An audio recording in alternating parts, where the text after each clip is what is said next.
You're entering Corsi Nation. This is Jerome Corsi, and we have a really special guest today, my friend and co-author, who's Todd Calllender. Todd, how are you? I'm well, thank you, Terry. It is a beautiful, in fact, it's a glorious Good Friday. So happy Easter to you. Well, we're recording this just before Easter, and we'll be showing it on the Monday after Easter. And so, therefore, it's a glorious time, and we can celebrate our Lord Jesus Christ suffering and dying for our redemption today, and his rise on Easter, which is the high point, I believe, of the Christian year. He is risen. He is risen. Well, we are discussing today a very important project. Todd is an investment manager. We'll let him describe the nature of his position and what he's done with acquiring the rights here to a seaport that's going to be developed in Chile in South America. Now, this is a very important port. It is a deep water port, and it's strategically important. And I think what makes it extremely vital that we focus on this is that China has a memorandum of understanding in place to buy the rights to develop the port.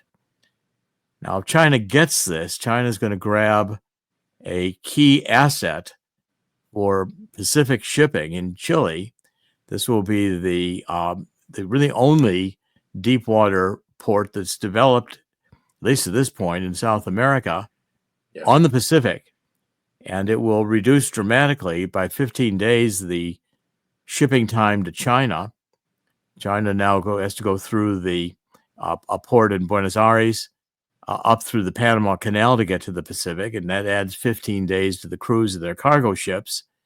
But even more importantly, this is a landing place for the Belt and Road Initiative of China in South America. Now, if we're interested in the Panama Canal and taking back the rights, and China, as you'll hear in the course of the discussion, already has rights to a port in Peru, the United States has a vital interest in getting involved here and making sure that Todd's offer to sell the rights to develop this port to the Trump administration are taken advantage of. So this is an extremely important conversation today, and one that we are going to be making sure is on Marco Rubio's desk within the next few days. We've begun taking steps to make sure that this is brought to top-of-mind awareness in the Trump administration. So, Todd, we've got a very interesting story today, and why don't you begin by explaining how you came to own these rights through your investment group? Sure. Well, let me start by saying my role is Chief Executive Officer of an insurance group, and we deploy insurance reserves and investments in order to make claims, to make payments on claims into the future. We invest in all kinds of things all over the planet. We had an opportunity to acquire this piece of property. It's called Hacienda Castilla. I think we bought it something like 7 or 8 years ago. It's a great giant piece of property, 850 square miles of it in the Atacama region of Chile. And the person we bought it from, unfortunately, went into a bankruptcy situation, but had already started and had the foresight to understand that this great giant 8-kilometer long peninsula sticking out into the Pacific Ocean acted as a natural breakwater to both the wind and the current coming from the south. It's a geological anomaly because, unlike other such peninsulas, this has deep water on the lee side of it. So shipping is always a problem to dock or to moor when there are strong winds and currents. And this 8-kilometer peninsula is saving enormous amounts of money to dredge to allow ships to come in. It's so big and so deep that we could actually accommodate China Max-sized vessels, which are even bigger than the largest aircraft carriers in the American fleet, and can accommodate them dockside, which saves an enormous amount of time, energy, and money. The point of which is that this was a strategic investment for us. At the time, I didn't fully appreciate the Chinese Belt and Road Initiative. Over time, we came to understand that this particular piece of property was pre-designated all the way back in 2013 as being China's landing pad in South America for their Belt and Road Initiative, which the IMF helped the Chinese make a constitutional amendment. They were the first investors in the fund. for the Chinese Belt and Road Initiative that seeks to create an autonomous belt all around the world. Autonomous meaning that goods and services people would be able to move without human drivers on boats, airplanes, trains, automobiles, as the case may be. And this was the vital trade link pre-designated in 2013 to be the means by which the Chinese Belt and Road Initiative would land in South America. Why? Because it so happens that the breadbasket of South America is just on the other side of the Andes Mountains. It so happens, as you described, that all of the grains, the food supply in South America goes out through the Atlantic ports, which sit in river basins, which means they're subject to silt. They refill, they dredge, they refill. So much that 100,000 metric ton, that's the kind of vessel that goes in there, can only take on half. So 50,000 metric tons of cargo for a boat that can accommodate 100,000 metric tons. It's horribly inefficient. They have to go either around South America, the Horn, or they've got to go through the Panama Canal. By landing on our property, they can access that food supply. It's a very short drive over the Andes. It's only a 3% grade.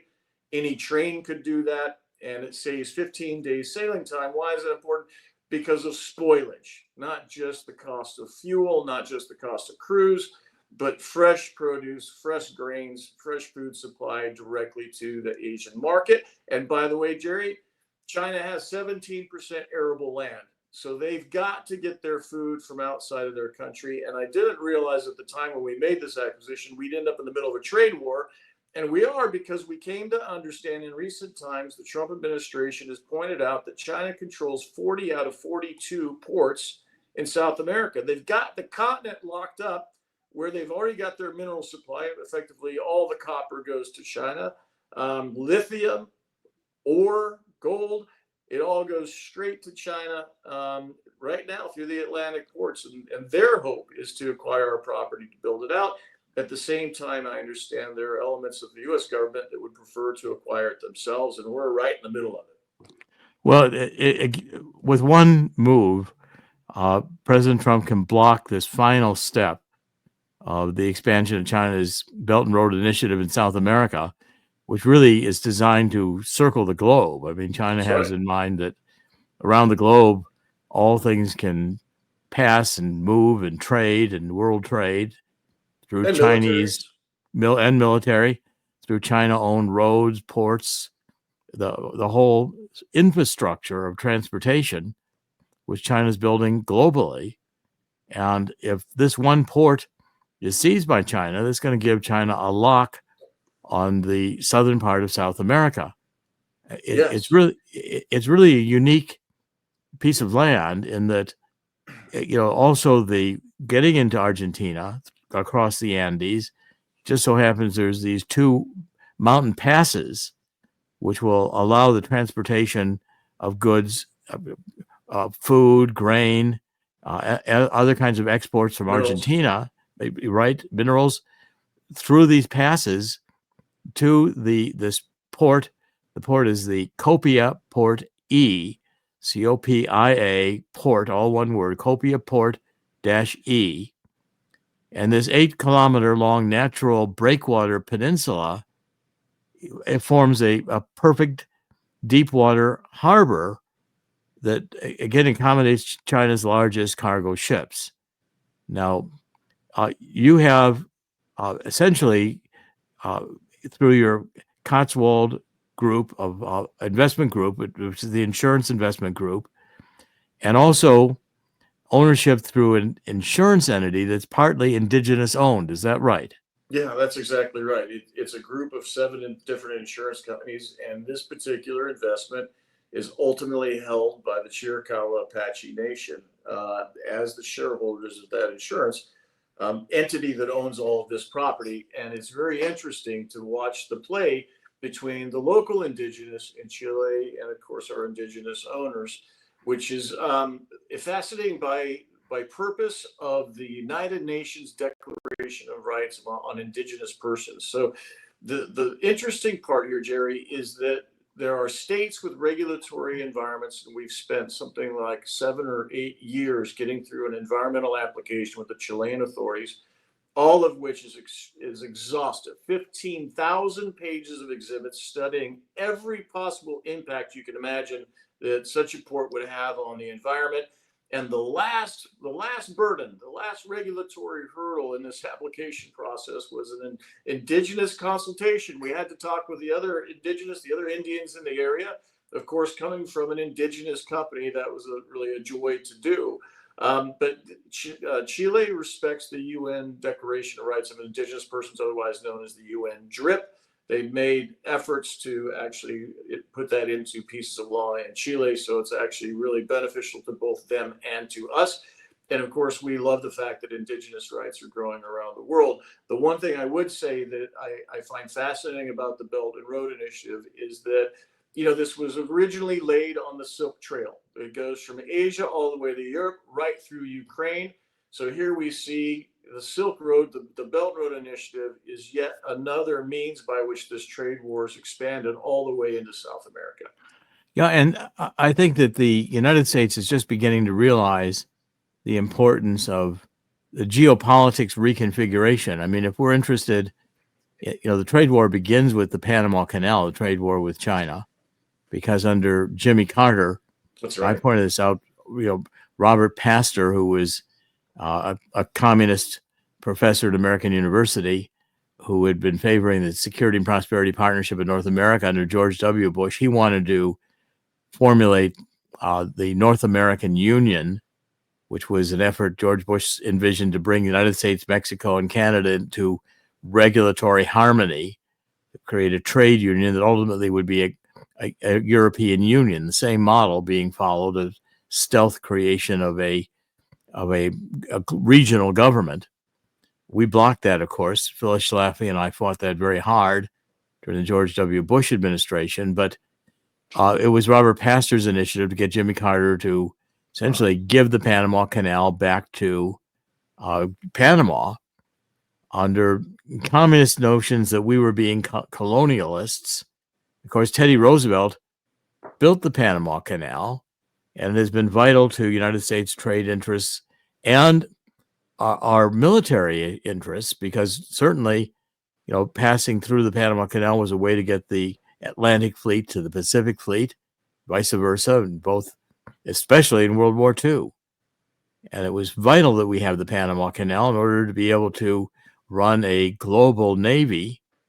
With China controlling the Panama Canal, China is now in strategic control of the Panama Canal, and the Trump administration is taking active steps to get military control for the United States back over the Panama Canal. It would be tragic to let this port go to China in Chile and not understand its significance in terms of the Chinese plan for world domination, beginning through trade, but then ending up with military dual purposes to everything they do. Would you agree with that, Todd?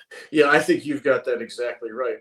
You could not understate the importance of transportation as it relates to trade. Getting goods and services around the world has always been a challenge, going back to the creation of mankind, so to speak, but also from the perspective of economies of scale. Right, there are things that the Chinese do, for example, manufacturing, that the Chileans or the people in South America don't do. They've got mineral wealth, they've got food wealth, and that's the means by which trade and currencies are exchanged. And all of it boils down to the ability to perform on the contract. So if you have somebody in Asia that wants to buy limes from South America, if you can't get those limes to market, the contract's frustrated, everybody loses money. But if you can get them there before they spoil, performance goes up, trade quickens, the value proposition increases. And by the way, armies travel on their stomachs. Without food, you cannot power your nation. Your nation's power, its engine, is the people. That's right. We've got a couple of videos, and I think, Chris, if we could show the first one on this Hacienda Castilla property, it would be good. People get a view of what it looks like. And we'll narrate it for those who are listening on the audio. But let's play this first video. And it begins. The future is hungry, and South America will be able to feed it thanks to CopiaPort-E. CopiaPort-E is an ultra-deep international shipping port capable of handling the largest ships on Earth. Port, capable of handling the largest ships on Earth. CopiaPort-E is perfectly placed on a natural peninsula in an uninhabited region of Chile. Compared to Atlantic ports that take longer and require smaller vessels, CopiaPort-E ships can hold 800% more cargo per load and save weeks on shipping time. A highly efficient way to get the most fresh food to Asia and beyond. With low-grade, high-capacity highways through the Andes Mountains, CopiaPort-E can connect Argentina, Chile, and other South American producers with all of Asia. The future is brighter with CopiaPort-E. For more information, visit CopiaPort-E.com. It's a very good video. You get the visual impact of not only these gigantic China cargo ships, but the richness of this region and the access to Argentina, which is one of the food producers of South America. It's one of the grain resources of the world, and very, very fertile areas that can produce food that Asia and China desperately needs. But again, China will take this for its own purposes, both economic and military. And the United States, I think, is becoming aware of the importance again of hemisphere. I also want to put this in the context of the Trump administration saying we want Greenland to be part of the United States. So there's a real awareness in Donald Trump, which I think is brilliant, of the geopolitics reconfiguration. Greenland extends, of course, from Maine, above Maine, really by British Columbia, all the way up to the Arctic. It's a huge continent, and the thing about Greenland is its strategic importance. I mean, during World War II, we were having to supply Great Britain by cargo ships taking food and supplies from the United States in these convoys to Great Britain. Hitler and Admiral Donitz figured out how the Wolf Pack could attack these and were devastating Allied shipping in the Atlantic through 1942. It really took it to 1943, and it came out of Greenland that we developed the air surveillance capability to protect these convoys deeper into the Atlantic. And then, of course, as World War II ended, we still have military bases in Greenland, which give us much greater access to the Soviet Union at that time in the beginning of the Cold War. And they now reach all the way up into the Arctic. And Russia is developing the Arctic. The Arctic is going to be militarized. And so I think President Trump has a hemisphere-wide comprehension.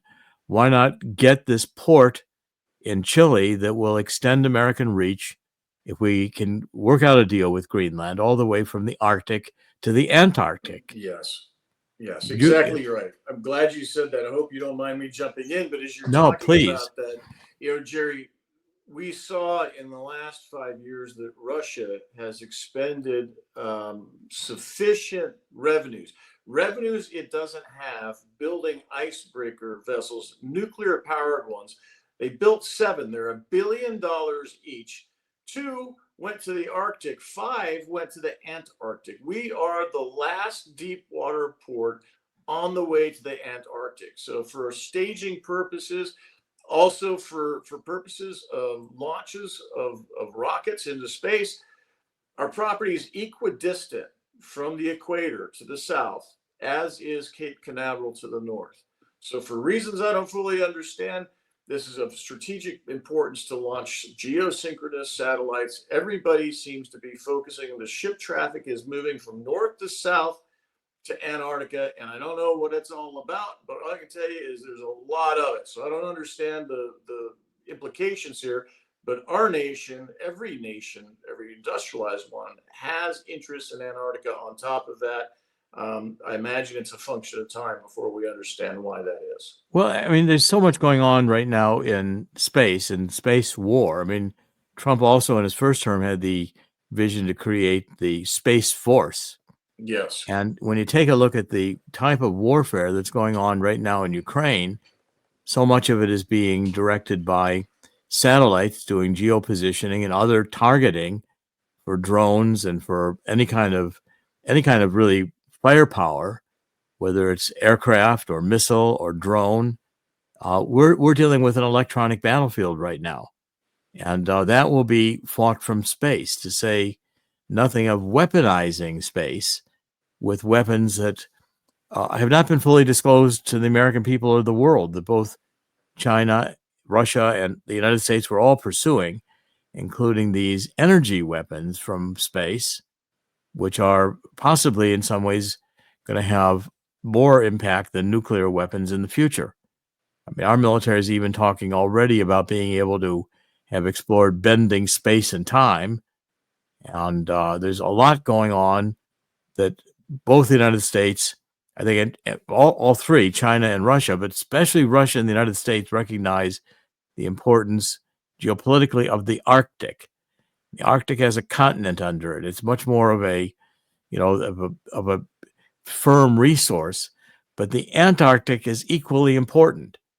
And so therefore, we've got to start looking at the northern poles and southern poles as part of the Western Hemisphere configuration, going back even to the Monroe Doctrine, where President Monroe recognized the importance of the hemisphere. And so therefore, a port like this, strategically ignored, it would be a major, major failure of the American government to understand where the future is going, both economically and militarily. And Yeah. I think Todd, you'd agree with that. Yeah, I do agree with that. It's funny that you actually require a UN license to go to Antarctica. I don't fully understand all the ramifications of that, but what I do see is that increasingly becoming militarized. There's a lot of military traffic in the South Pacific. As the further you go down, it's around there. If I were to guess, that's the next battlefield. As I understand it, there's tremendous resources. It's only a function of whether they'll be exploited or not. But our property happens to be the last place big ships could actually stage goods, services, fuel, etc. on the way down there. It's not very far. The other part that's really interesting about it that people may not understand is, despite the fact that it's on the southern continent, fairly good way down there, the water is warm. The water is about 70 degrees, the ocean temperature, because there's the Coriolis effect. In the northern hemisphere above the equator, if you flush your toilet, the water goes counterclockwise around, finally down through the bowl. It does just the opposite in South America. So effectively, we have the waters from the equator acting as a Gulf Stream, moving south right along the coast that keeps the water warm all year long. 70 degrees is certainly not going to freeze over. So it's a year-round operation. And the other part that was really interesting to come to find, we have some solar leases on the property. It turns out that our area on this earth is tied for the most efficient place on the planet to convert solar energy into electricity. We effectively have free electricity on our property right now. They can't sell it because it's so abundant. If you want to sell it, you have to do that at night when there's a demand for it. But other than that, you just plug it in and it works. So there's so many interesting attributes about this particular area in Region 3 of Chile. It's mineral wealth, obviously the solar wealth. Food is also completely, it's growable. I don't know, agronomy is something that can be done. Believe it or not, there's actually fresh water because the Andes are right there. And as you mentioned before, there's two mountain passes already with roads, highways going through them. And as of right now, there are trucks coming across from the Andes. They are bumper to bumper moving up the coast all the way into Panama. So it's really strange that we haven't had more interest from other parts of the world, especially when you think about Russia moving up and down the coast or the United States. Well, and also Chile's. This is surprising when I did the research and realized that China is currently the world's largest producer and exporter of copper. Yeah, that's right. And it all goes to China. And they've had a enormous newly discovered lithium deposit in the same area as the port. That's right. So that China is now going to benefit from those resources if China gets a hold of the CopiaPort-E property. And with all of the indigenous people, all of the environmental work that's done, this is being billed as an eco-port. In other words, the port is ecologically sound. Not only the solar energy, but all the steps that have been taken as a deep water port to make sure that the environment is protected in the creation and development of the port. That's right. That's exactly right. And to their credit, the Chileans were most fastidious about the environmental process. Like I said, 15,000 pages of exhibits. I can't recall how many studies we had to undertake, but it was year round that we had to conclude these studies, taking into account the marine life in addition to the land life, the flora and the fauna. Believe it or not, there are actually lots of turtles and penguins and whales and all those kinds of things around. So we went to a lot of trouble to do this right and to plan it out right. And that's why it's called an eco port. I'm not what you call a big greenie kind of a guy. I don't believe that there is man-made global warming, but what I do believe is that this earth is ours to maintain. We're the custodians of it. So we certainly seek to protect it the best we can. Well, much of the environmentalism and certainly the climate warming hoax was not sound science, but the true environmentalists, that we are stewards of the earth, is important to continuously recognize, and this port will be consistent with those objectives. Now, Chris has just shown a couple of slides, one of which shows the trade routes coming up through the Atlantic that have to go through the Panama Canal, compared to the directness of coming out of the Pacific ports and going right over to China. That slide is right there. And it's dramatic when you really realize the distances involved. People don't realize how enormous South America is. It's just a huge continent, and it stretches north to south, really from the Gulf of America all the way down to the Antarctic. That's right. It's huge expanse of territory. And it's 13,000 kilometers from our port to Shanghai. It's less than 5,000 kilometers to the Antarctic. But if you were forced to take your ship all the way around the Horn or through the canal, you're adding on another 6,000 or so kilometers just in distance. But in terms of days, there are boats that wait for 3 months to go through the canal, one way or the other. And ships cannot always go through the Cape, the southern route around the tip of South America anyway, because it is hazardous and it is full of really bad weather. In fact, it's a ship graveyard. So a lot of times captains simply won't do that. People don't realize that in the Panama Canal, it's not just that you're cutting through land to get through the Atlantic to the Pacific, but there's also a difference in elevation that has to be. There is. The Pacific and the Atlantic are not at the same level, so the ships have to go through locks which raise or lower them to go from one ocean to the other ocean. And Chris is showing you here some of the detailed diagrams and studies that have been done at this port. In the slideshow that we made available in the article we wrote on this in American Thinker, we have the slideshow included, and you can see just how much study has been done in this area, which is all now complete. So whomever purchases this can really start developing it almost immediately. Is that right, Todd? Yeah, that's right. We're really looking to find a suitable partner to come into this thing. The reality is that it's $1 billion project, and we don't happen to have $1 billion laying around.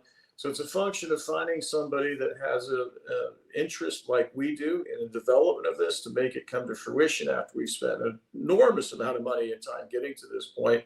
So our commitment is to see this thing through one way or another. That's what it was that we promised the Chilean government, and we intend to do that. My hope is that we can find a strategic partner to do this with that shares the same interest, the same ethics and moral compass that we do.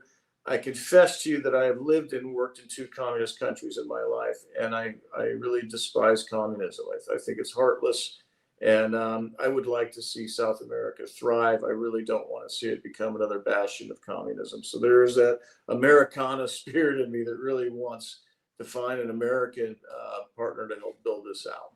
Well, I think we share that, and I think even the current government of Argentina is moving much more away from Peronism. Yes. The the whole socialism that destroyed Argentina and was on the way to destroying the United States That's right. is just negative. It's just destructive.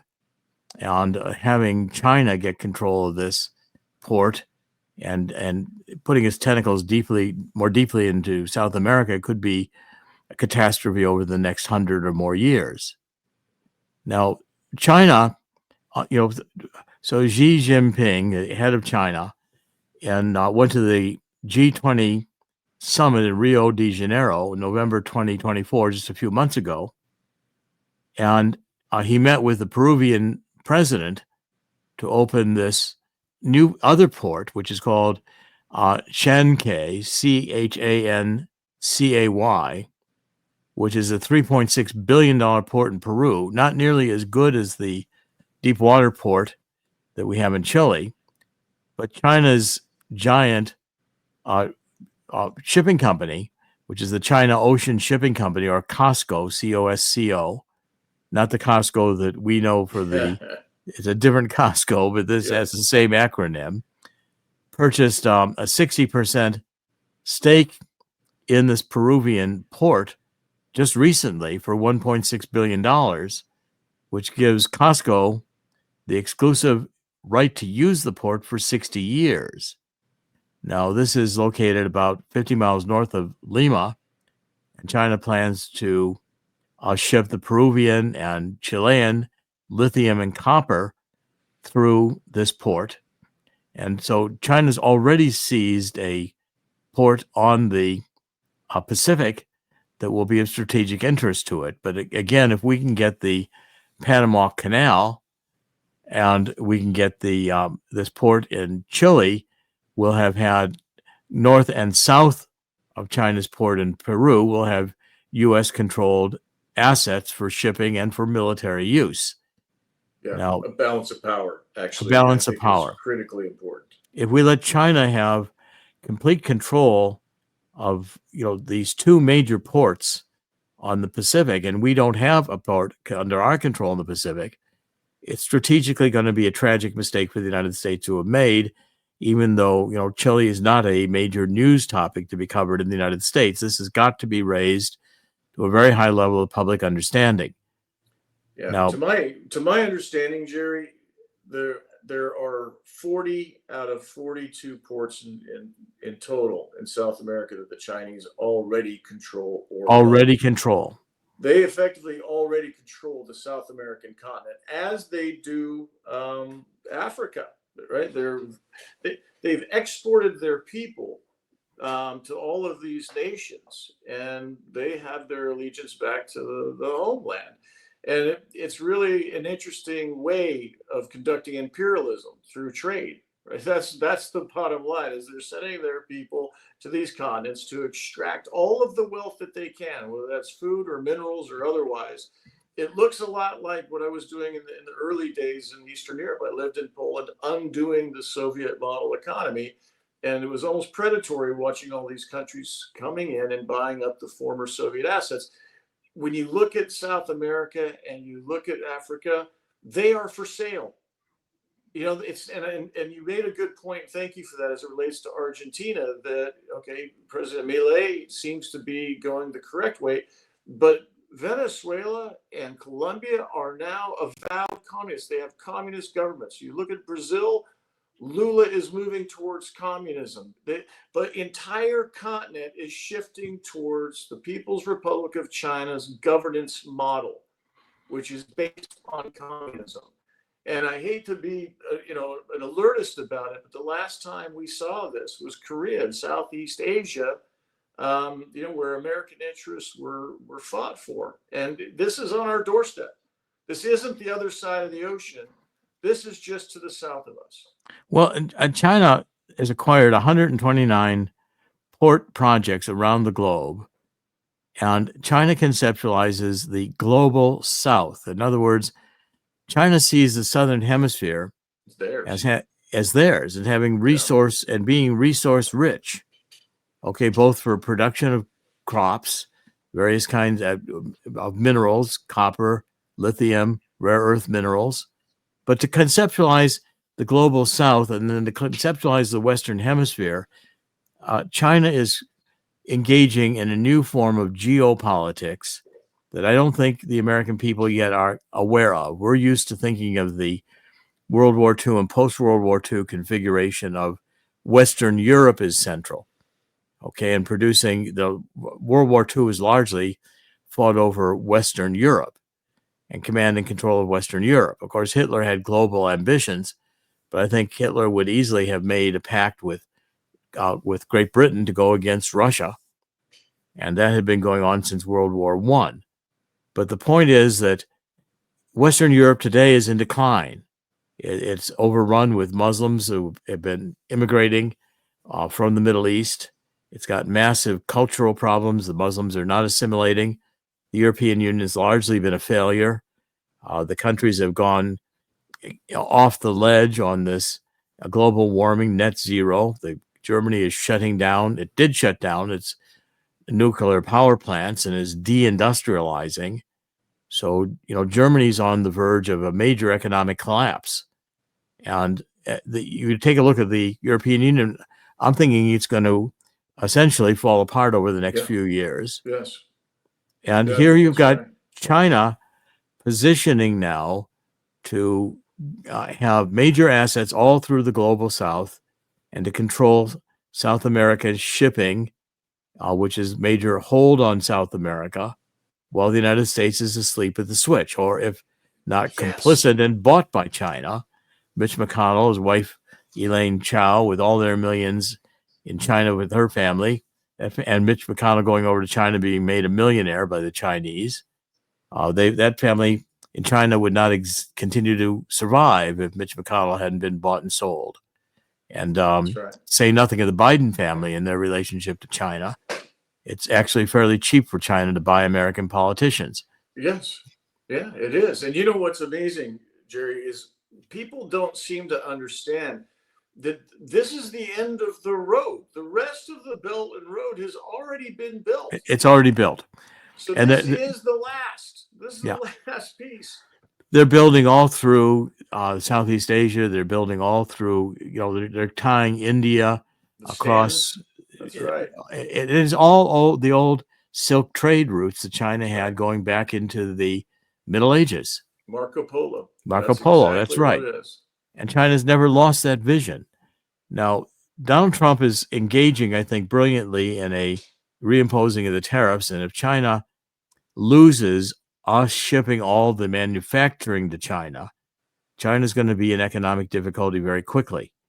And China also has the problem of feeding its population and needing to get imports in order to keep the population of China fed. And it's, the slave labor that China is relying upon is not particularly politically stable. The Chinese government is actually fairly fragile. Yeah, that's right. I just saw that. If you don't mind, when you said that, it sparked something I saw, a notion I saw the other day.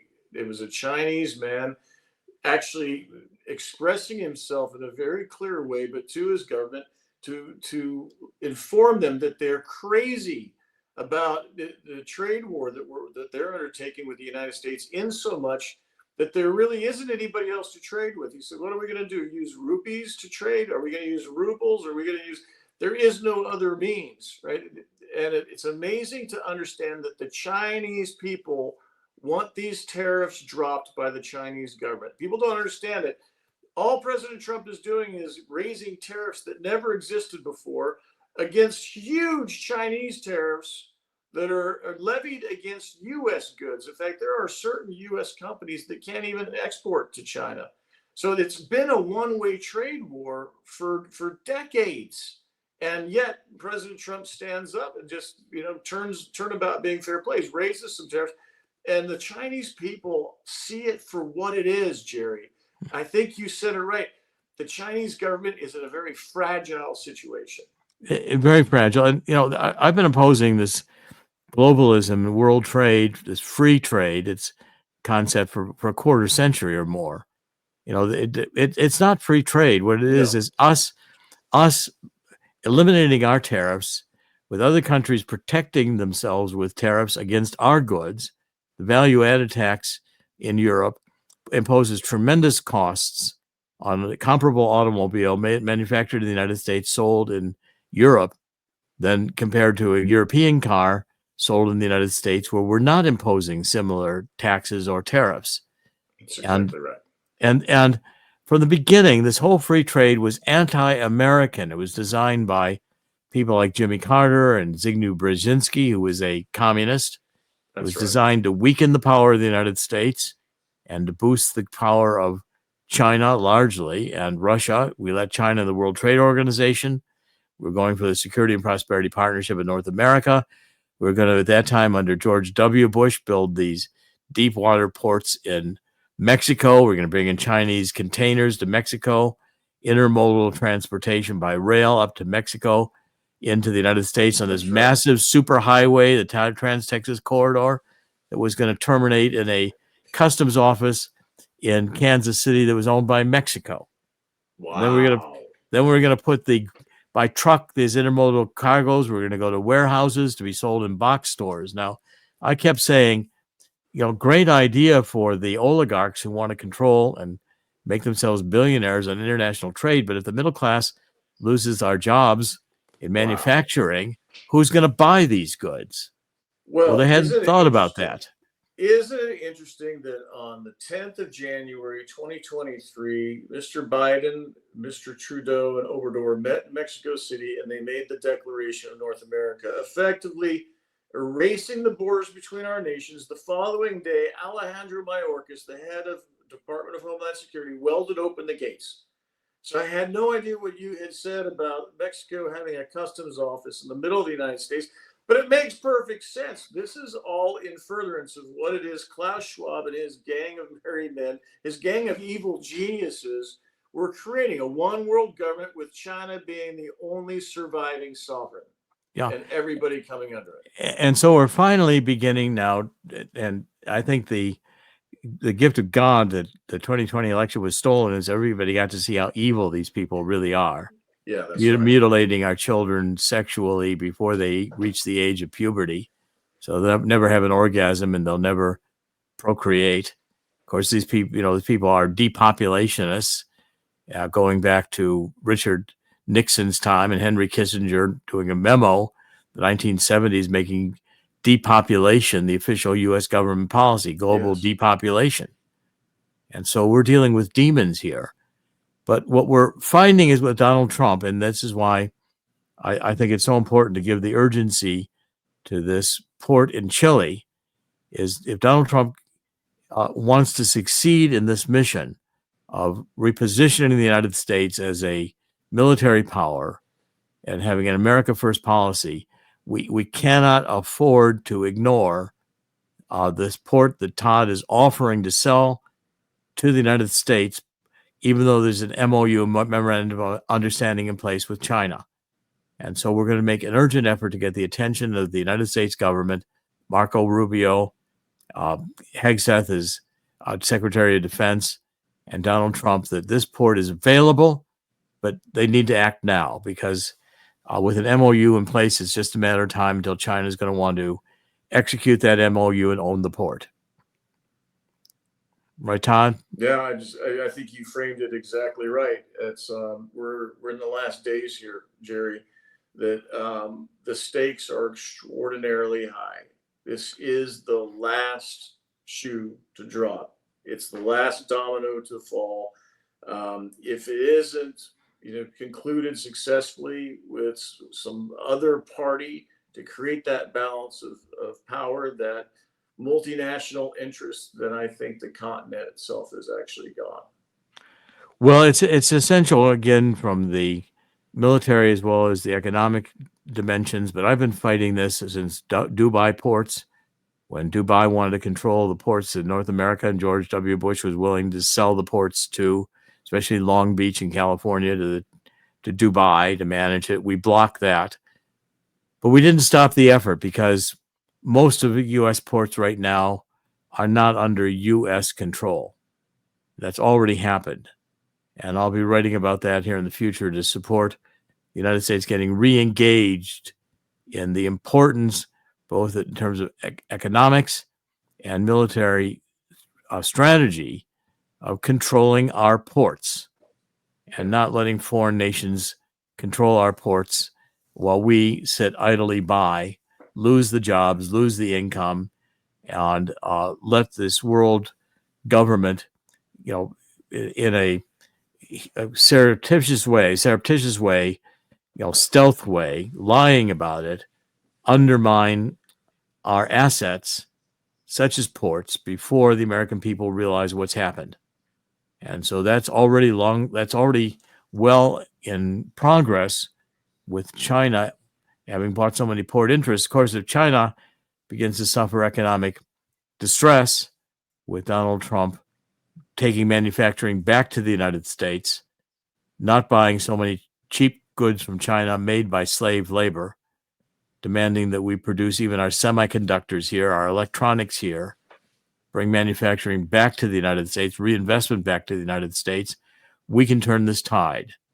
The hour is late, but the hour is late, but it's not over yet. And this port in Chile, the CopiaPort-E, is a vital strategic resource that we believe the Trump administration cannot afford to ignore. So, Todd, I want to thank you for bringing this to our attention so we can begin to make the American people aware of it. And thank you for your dedication to the United States, that you are making the effort to get this port known and sold to the Trump administration rather than being forced for economic reasons to make a deal with China, which you prefer not to do. Thank you for having me, Jerry. It's really a joy to spend time with you. I appreciate your tremendous intellect and understanding world geopolitical perspectives in addition to the economic ones. It's really helpful to me, and I appreciate you giving me your time. Well, it's a great honor to have you with us. You're a friend and a co-author. We've worked together. I look forward to many more years, God willing, of working together. And I look forward to being successful in getting CopiaPort-E owned, operated, developed, managed by the United States of America. Yeah, that's a noble ambition. Thank you, Jerry. Well, God bless. And on going into recording the show on Good Friday, going into Easter, I want to celebrate the suffering of Jesus Christ for our redemption. We should get on our knees and be thankful, and then celebrate his conquest over evil, his affirmation of his godhood and rising from the dead. This is both the saddest time in Christianity and the most joyous time in Christianity. And I hope everyone can celebrate this with a spirit of God and a return, 2 Chronicles 7:14, of realizing we need to repent for letting the world get to the point where it is, and the need for us to do our part repenting. God will hear our prayer and heal our land. So we go into Easter with that resolve. This is Jerome Corsi with CorsiNation.com. We're doing podcasts every weekday. Thank you for joining us. God bless.